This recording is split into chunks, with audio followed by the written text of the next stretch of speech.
I know.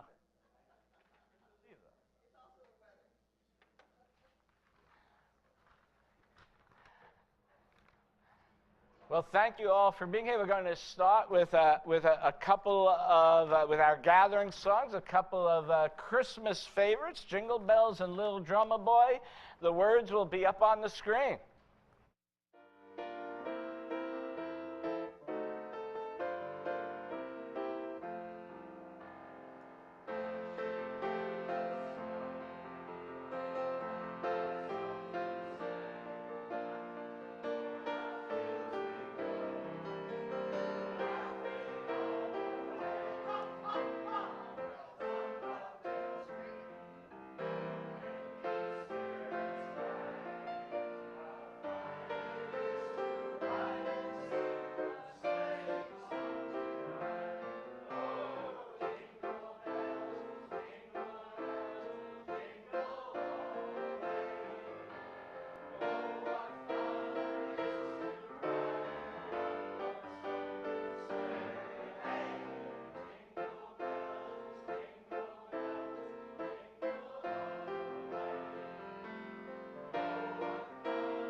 And now, a Little Drummer Boy.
Come on down, don't be afraid. I won't be asking you questions, you will be asking me questions. Well, thank you. It's not like, first grade or anything like that. It is true, though, just like school and church, people don't like to sit in the front row often. That is true. But we have free will, but we also ask and talk, and so thank you. Today is going to be a little different than our normal service.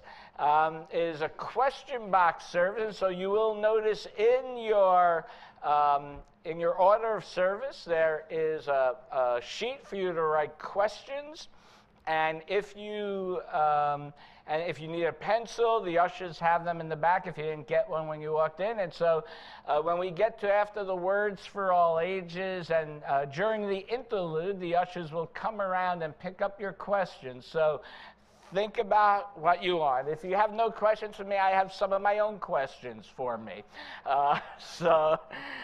Anyway, I notice we do have some visitors here. I'm sure we may have some online as well. So I just want to welcome you here and invite you to get to know about Unitarian Universalism. You can sign up on our website or right outside the front door. Our welcome team.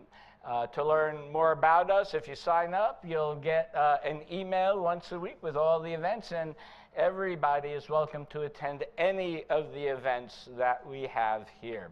After service, I already saw them setting up. There'll be some coffee and desserts that we have, and we look forward to getting to know you and we getting to know each other. Just a couple of quick announcements. January 8th at 4 p.m. Will be my installation, my formal installation as a settled minister here. And it's a big deal. It'll be a big party, a very formal covenanting between myself and the congregation. And then on January 15th, we will start our 2-service schedule. I know it is Christmas Day. It doesn't look like we have a lot of people here. But I can tell you a week ago we had over 200 people here. And so usually as more of the seasonal members come down, it usually requires us to go to 2 services. And so on the 15th of January, it'll be at 10 and 11:30. So now I share some opening words with you. I invite you to take a deep breath. Relax, just breathe in and breathe out. Maybe let your shoulders drop a little. The opening words are from Reverend Victoria Safford. To see simply, to look and to see, is an ethical act and an intentional choice. To see with open eyes is a spiritual practice and thus a risk, for it can open you to ways of knowing the world and loving it that will lead to inevitable consequences. The awakened eye is a conscious eye, a willful eye, and brave, because to see things as they are, each in its own truth, will make you very vulnerable. And so now please join me as we light our chalice, and please feel free to share the words that are in the order of service and above you there. And let's see if I can find a match. As we light this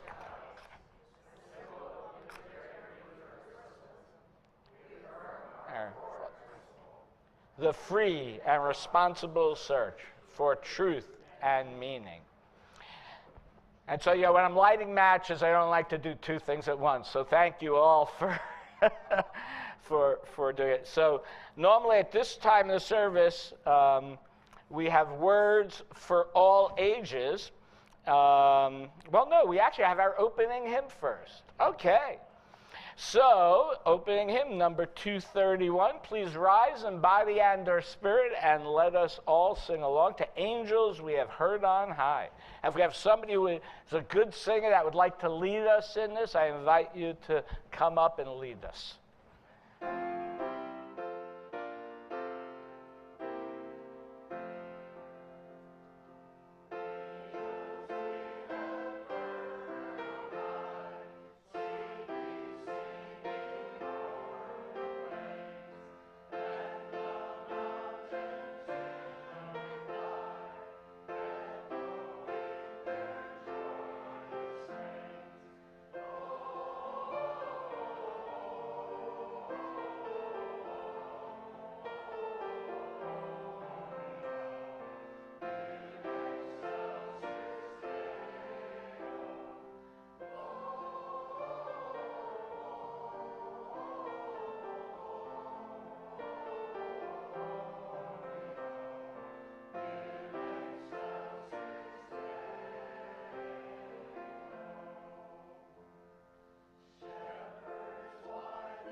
Thank you, Mary Lou.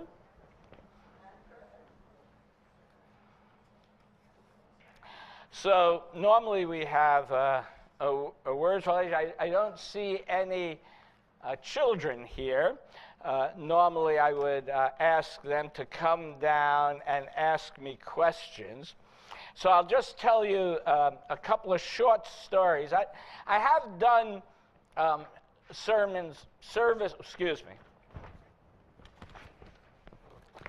Who knows, I might need that later. So I have done services like this before where I ask questions, and usually it's a day like today where I know it's going to be a smaller, more intimate crowd, and I didn't have time to prepare a whole 20-minute sermon. Since it was Christmas Eve was most of the focus this week. So although this does take preparation, anyway, the first time I did this, I invited the children to come down. In the previous congregation I served, there were many children.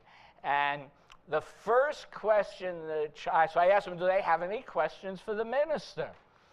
And the first question the child asks me was, why do we exist here on this planet? Why? I was like, oh, no easy question, like what do I like for dinner or something? No. And so I do want to let you know, right, when I do ask questions, when you write down your question, it's not stump the minister. Don't ask me about some, obscure passage in the Bible, but general curiosities about Unitarian Universalism, about this church. Although I'm newer to this church, just starting in August, but I can tell you what I know, or about myself if you have questions about me. I do ask you to write them down, and I do have the right to not answer certain questions, but I will tell you, even if we don't get to all the questions today, I will respond to the questions, whether it's on social media or in the newsletter, or if you just want a private response, please put your name down on your question. This way I can respond to you personally as well. But anyway, the answer I gave that child was that we don't know. And that is why we come together as a community to figure out what our purpose in life is, individually and as a community. That is what we, as Unitarian Universalists, do. We explore. We are non-creedal. We don't say this is what we believe unequivocally, and we explore. We help create an environment where people can learn and find meaning and make meaning in ways that are meaningful to them. And I think I totally confused him and told him to go talk to his parents after that. The other question I'll ask myself, because I know I get this question from many people, and so I assume other people are thinking it. I always think that. And I want you to know I'm always open to, if you have questions, just in general, you don't want to air them publicly in worship, and this doesn't happen all that often. You can always shoot me an email or make an appointment to see me. But I often have people ask me, why do we have words for all ages with children? Since we have about a dozen children that attend regularly now since August. Not every week, but often. And so the reason we have words for all ages, I'm just going to say, first of all, our goal as a church is to be diverse, and that includes age diversity. And as well, to me, it's important because I do believe the lives of young people, both children and young adults, they have just as much religious and spiritual needs today as anyone. It's a really hard world to navigate. And Unitarian Universalism is a this world religion, I truly believe. Anything I say, of course, is my personal opinion and not necessarily representative of the church. I feel like I'm doing like a little advertisement there. I won't be talking about side effects. The side effects are you may be troubled because now all your beliefs may be thrown away now. But that's a good thing. Maybe sometimes it gives you indigestion. Maybe. But it is an important thing to help us grow as human beings, to question, to doubt, and learn how to live in this world, learn what our values are in this world. And I think children and families need that as much as anyone. And so when a new family walks in the door on any given Sunday, and we don't know when and if that's going to be, it's important that they see there is something for their family here in the worship service. So that is why we do Words for All Ages every week. And for some, I will tell you, I've heard from some of our longer tenured members that they actually enjoy the story, and others who do not. And for those who do not, I invite them to use that time for a time of meditation for themselves, or maybe to look out the window at the beautiful flowers, or to focus on the stained glass window and recognize the beauty that's all around us. And because I do think it is important, just in general, for us to take time every week to just notice the beauty that is all around us. So now we will have a little interlude while the ushers come around to collect your questions. So if you can take a minute and write them down, and then we will return.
Also, yeah, please. I want to be very thankful. Simon Lasky is our guest musician today, coming out on Christmas Day. I want to thank him and appreciate that he is here and utilizing and sharing his beautiful skills with us. So for some centering words today, I have something from the poet Rainer Maria Rilke called From Letters to a Young Poet. All beginning is so far in front of you, and I should like to beg you earnestly to have patience with all the unsolved problems in your heart, and to try to love the questions themselves like locked rooms, or books that are written in a foreign tongue. Do not search for the answers which cannot be given you, because you could not live them. That is the point, to live everything. Now you must live your problems, and perhaps gradually, without noticing it, you will live your way into the answer some distant day. Perhaps you will actually have in you the possibility of molding and shaping as a particularly blessed and pure form of life. Train yourself in it, but take what comes in complete trust, and as long as it comes from your own will, from some need or other inner self, then take it for itself and hate nothing. So let us now take a moment to contemplate the questions that are in your heart. A minute of silence to contemplate that.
Okay, well, we have lots of good questions here. But I do want to give, I did ask this online. I did have a few people ask me questions online. And so I want to, if I can find that sheet, which I think is the one I said I'm going to need later, the one that fell on the floor. So, okay. So the first couple are ones that were asked online. To an objective observer of our words and deeds, are you used more Christian or Buddhist? And so I just want to say, so it depends where and it depends when. And I know one of the other questions that were asked is what my tradition and background is. But, you know, we are a pluralistic religion. So I just want to say that. So, and every congregation is independent. So there are some congregations that are specifically have a Christian, perspective and liturgy. Not many, but there are some, particularly in the Northeast. There are some congregations that are specifically humanist, intentionally humanist, and I know of one, at least, in Minnesota. But the majority of congregations are, I would say, pluralistic. And so I can't say, I would say Buddhism, of course, for me, is a very important sort of religious background. Judaism and Buddhism are two religions that have heavily influenced my theology. But I can't say that UUs in general, certainly Christianity has influenced, I think, Unitarian Universalism more than others, more than Buddhism, although you will find, and I will say, every Buddhist Sangha I have belonged to originated in a Unitarian Universalist congregation. So it certainly is influenced, but it's really hard to say one versus the other. Somebody else asked, are we considered humanists? Is humanism a religion? And so I would say there are two types of humanism. If we are talking about this theologically, there is secular humanism and there is religious humanism. And I would say, if you ask me, the majority of, particularly on the Unitarian side, but in Unitarian Universalism, I think the majority of people would consider themselves religious humanists. That doesn't preclude, though, other religions. I had, because I saw one of the questions in there, I was quickly glancing through them, was can you practice other religions in addition to being a Unitarian Universalist? So I had, of course, as some of you who've been here a while have heard me joke, I am a Jew-boo-you-you, meaning Jewish, Buddhist, and Unitarian Universalism. I grew up very religiously Jewish, although in the Reformed faith, but I went every Friday night. I was bar mitzvahed, studied with the rabbi for 2 years after bar mitzvah. And so that will and always is a part of who I am. Since I was about 25, I have been had a meditation practice, and probably over the last 15 years, I have taken Buddhism more seriously, actually receiving the 5 mindfulness trainings in the tradition of Thich Nhat Hanh. And I had a seminary teacher who would call Unitarian Universalists mixities. We are a mixture. And he would say this about everybody, not just Unitarian Universalists. We are all a mixture of all of our experiences. So Jewish for me, Buddhist, Unitarian Universalism, I did not have to give up the things that were meaningful to me from Judaism and Buddhism to be a Unitarian Universalist. And I'm still able to at least practice some of those rituals. So for instance, I happen to be on the board of Unitarian Universalists for Jewish Awareness. We lead Friday night Shabbat services 4 or 5 times a year, including at General Assembly on Friday nights. I teach through that. It's online. I know a couple of members have attended here.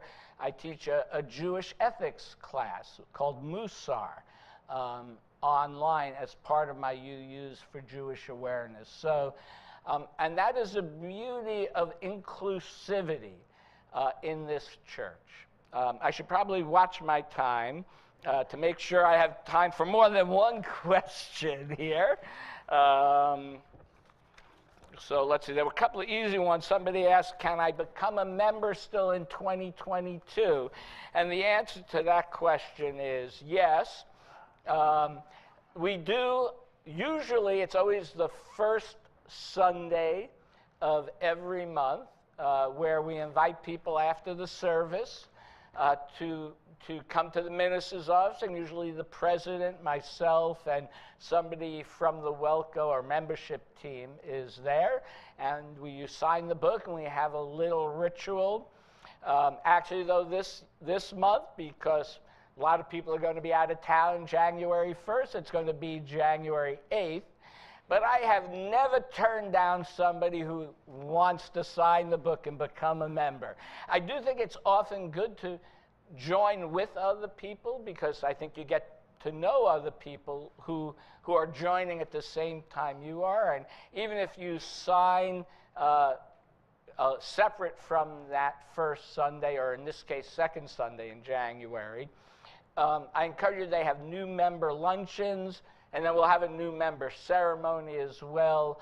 But if you are really desiring to become a member in 2022, I will not say no. Just make an appointment to see me, and I will make that happen for you.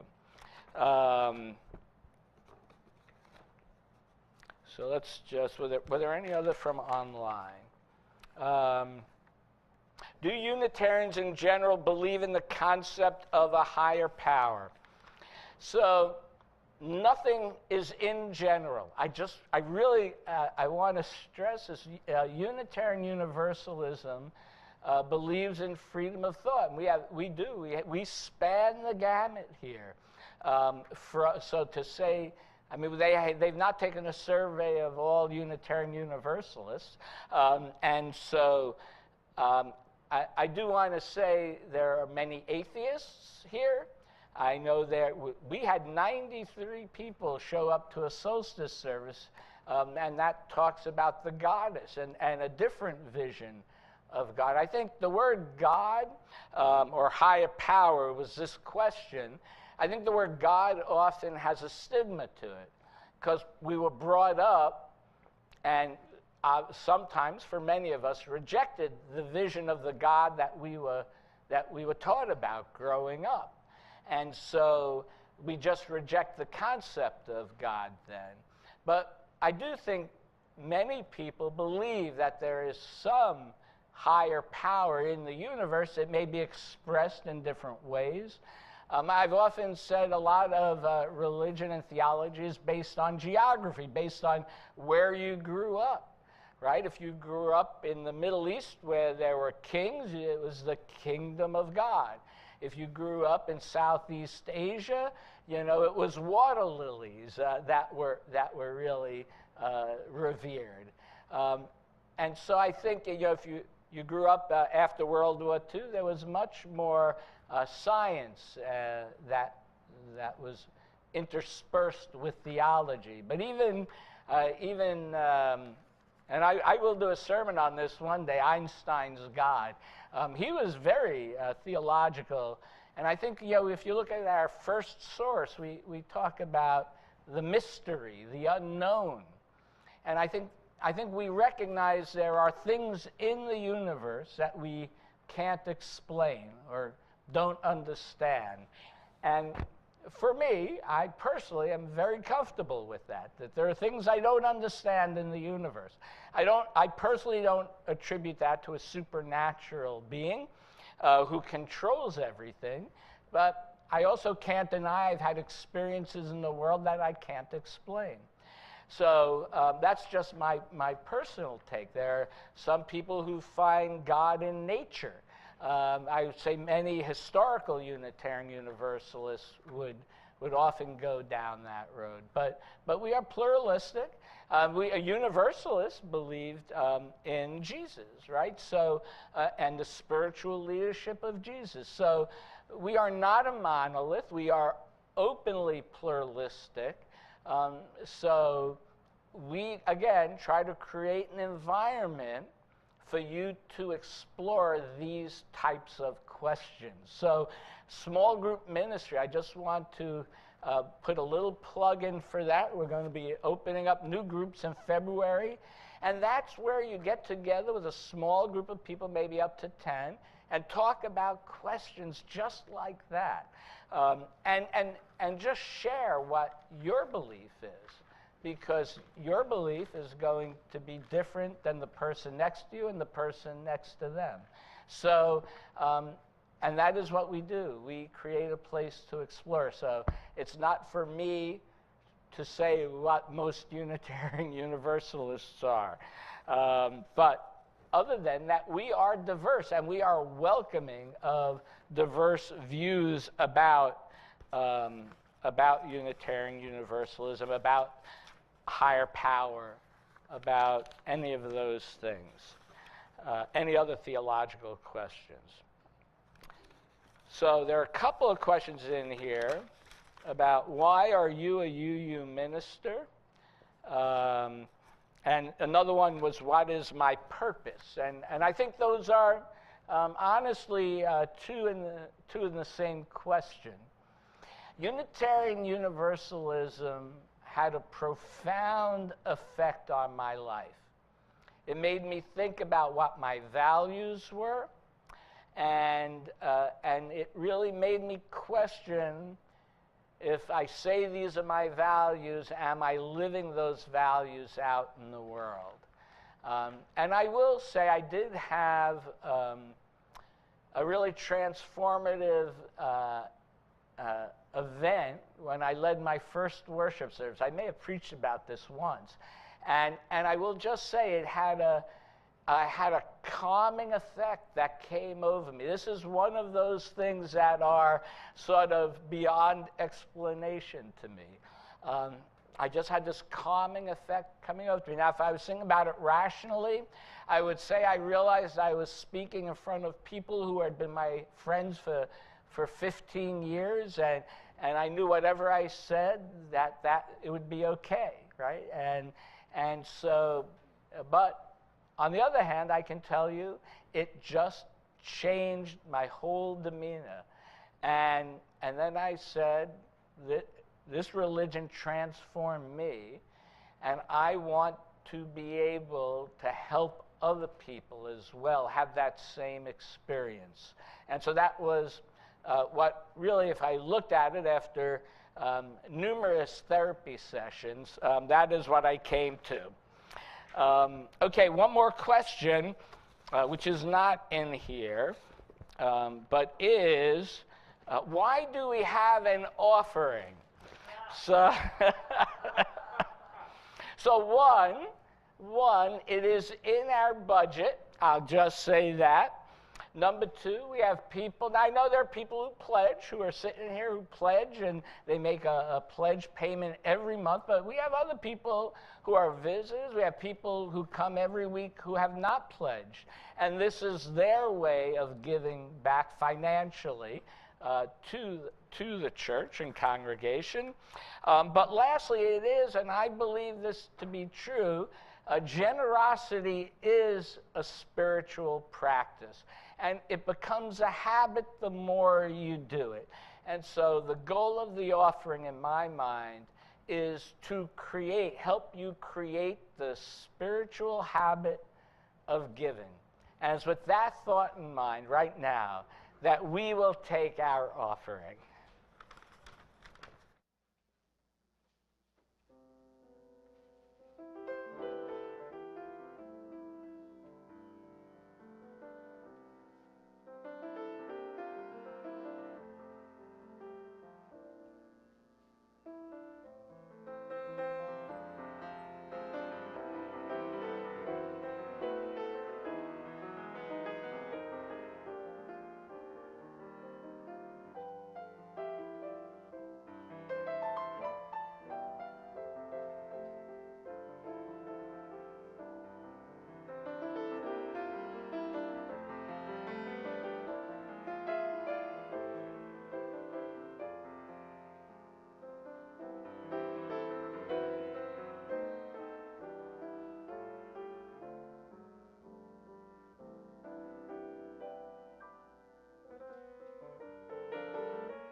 Instead of a reading, I'll answer a couple more questions.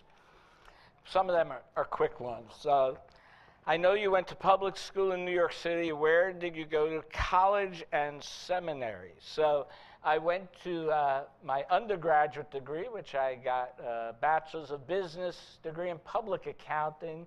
I went to Pace University in New York City, right across the street from City Hall.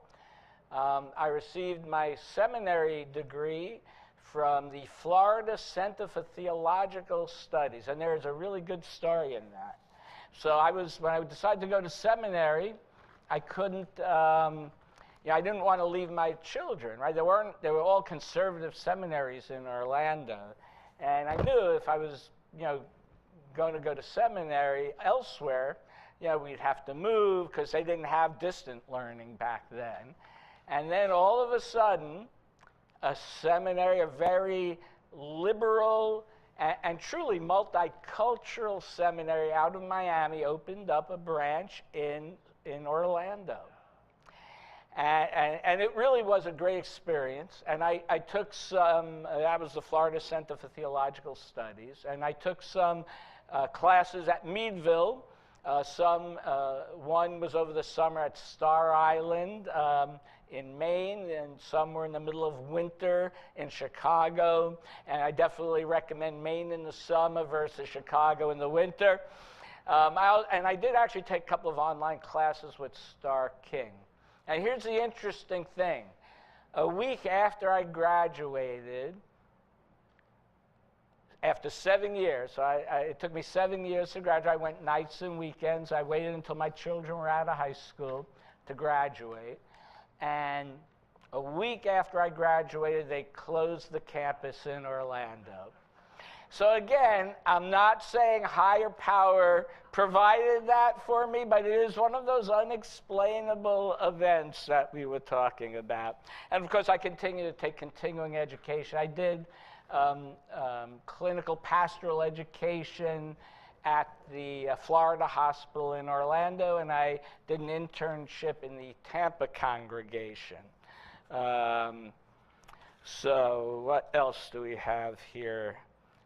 What is the difference between a Unitarian and a Universalist? What is the difference between a deist and a theist? And what does pa-rum-pa-pum-pum mean?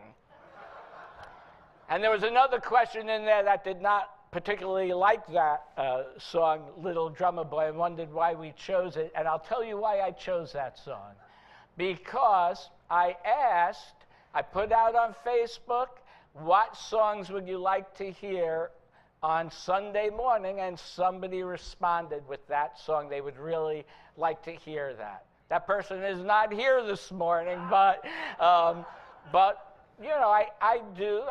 do take feedback, and I like to incorporate. Somebody said they really wanted to hear that, and so I played it, which I have to admit, personally, I'll let you in on a little secret here. Ministers have this little game we play, and between Thanksgiving and Christmas Day, if you hear Little Drummer Boy, you are out of the game. You lose the game. So the goal is like when you go to the mall, or you're at the doctor's office, or somewhere on the radio, you hear Little Drummer Boy, you're out of the game. And the last 2 years I won. And so I want you to know, by choosing that song today, I lost the game. And it was still worth it because a member wanted to hear it. I assume they are listening online, and that makes me feel better. So the difference between a Unitarian and a Universalist, of course, we are now one religion. We merge, or combined is a technical term, in 1961. The Universalists were more, I would say, Christian-oriented than the Unitarians at the time of the merger, and probably even historically.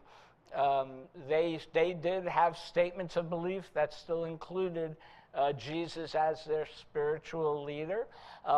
It is from them we really get our first principle, the inherent worth and dignity of every person, the concept of love as a theological position. The Unitarians, there's an old joke that the Universalists thought God was too good to damn human beings, and that the Unitarians believed that humans were too good to be damned. So, but the Unitarians believed in humanity, and that is up to humanity to improve and increase and improve, constantly improving ourselves as human beings. And they did that through education. Very much Christmas was created the way it is because of Unitarians, because the factories would shut down for retooling at the end of December, and many people would go out drinking and partying, and so the Unitarians, coming from good Puritan stock, I think the Episcopals had a hand in it too, really wanted people, so they created these rituals. And we definitely were the ones who brought over the Christmas tree from Germany. And we created all these family rituals so that people would stay together as families and not go out and do wanton revelry in the streets. So, but they both of those denominations really believed in helping uplift humanity. And so they were often working together on justice work in the community, in the world.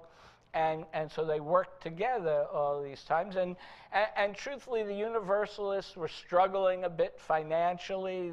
They were structured very differently. That made it very difficult for them to operate.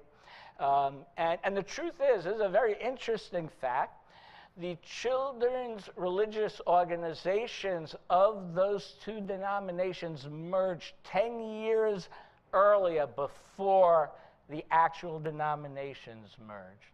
Right? Children shall lead the way is a true statement. And so they merged, and there was a big fight when they were merging as to the original principles and whether they would include the word Jesus or God. And really, it came to like the stories I read, like 2 or 3 o'clock in the morning, like before the Universalists finally relented and took it out. So, those discussions are happening again today as we are looking at Article 2, so of the redoing our principles and sources. And just very quickly, a theist and a deist. So a theist is someone who believes in God. A deist, in my understanding, is someone who believes in God, but that God is not active in the world, and that we are therefore responsible for everything that happens in our lives and our outcomes. So that's a quick answer for that. And now, Mr. Simon Lasky will share with us some special music.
today, before we'll do our closing hymn after it, as we're ready to depart, some questions unanswered, I know, many hopefully answered, and perhaps some unanswerable.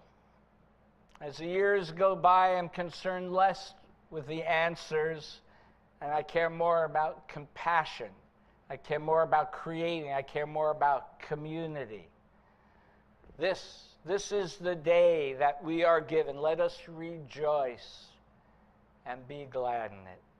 I invite you to rise in body and or spirit for our closing hymn. We wish you a Merry Christmas.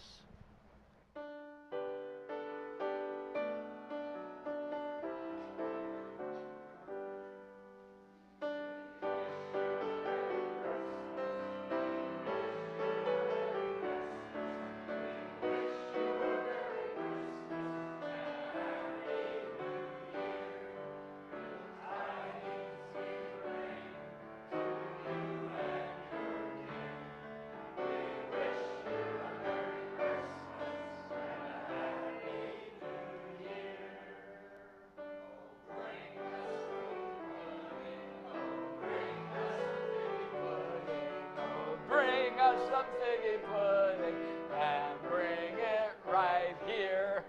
Good tidings we bring to you and your king. We wish you a Merry Christmas and a Happy New Year. We won't go until we get some. So bring it right here. Good tidings we bring to you and your king. We wish you a Merry Christmas and a Happy New Year. We all like our figgy pudding. We all like our figgy pudding. We all like our figgy pudding. Good tidings to bring to you and your king. We wish you a Merry Christmas and a Happy New Year. We wish you a Merry Christmas. We wish you a Merry Christmas. We wish you a Merry Christmas and a Happy New Year.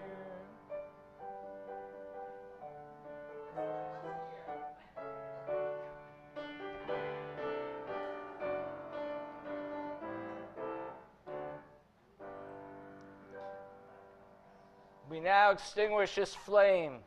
You can read it with me. But not the light of truth, the warmth of community, or the fire of commitment. These we carry in our hearts until we are together again.